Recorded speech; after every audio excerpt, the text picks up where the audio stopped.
am really on a paranormal kick right now.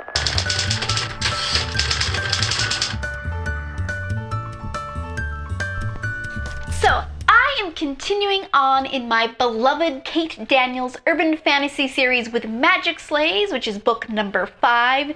In this one, her ward Julie once again runs away from boarding school in the midst of Kate trying to find a vanished inventor and the doomsday device he's created.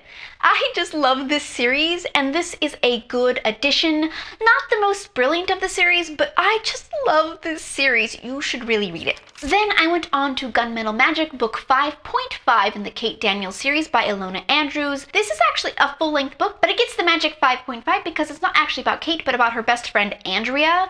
There was a previous novella with Andrea, but now we get to see the continuation of her story and Raphael's story. So in this one, they have to save Atlanta from an ancient god. I love this series and I liked this book. Seriously, if you want to get into urban fantasy, this is the series to start with.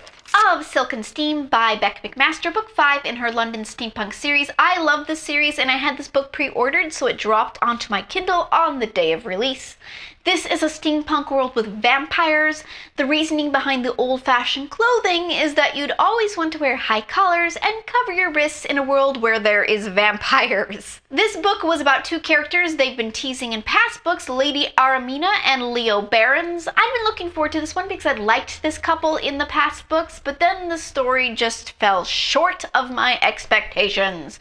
She relied too much on tropes of hero he-manness in this plot, which kind of disappointed me, as these were 2 characters where you wouldn't have had to go so cliche. But this series is still great. The early books are wonderful, and hopefully book 6, when it comes out, will be back to wonderful. Born of Shadows, the 4th book in the League Sci-Fi Romance series. This series is hit or miss for me. Sometimes it's great, and if it's not, it's just ridiculous.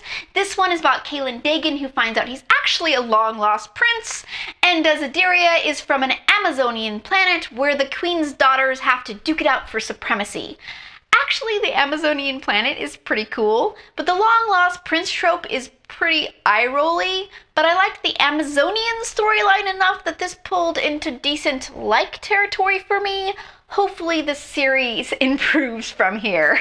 Mina Wentworth and the Invisible City by Mel Jean Brooke. This is steampunk romance and a novella in the Iron Seas series. I liked the first book in this series. This novella follows the characters from that first book, Mina and Briss, into their married life and the case which Mina is currently working.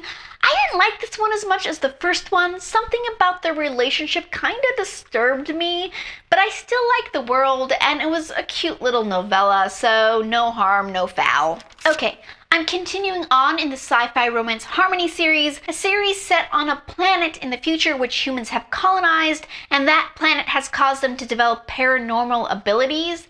This is book 4, Silver Master. This one deals with matchmaker Celinda and security specialist Davis Oakes, who are thrown together when Celinda buys a toy for her dust bunny, Go Dust Bunnies, that turns out to not be a toy. It was cute, fairly on par for the series, just ignore the Aladdin outfit on the cover. What are some of the books you really liked that the publishers have given a really ridiculous cover to?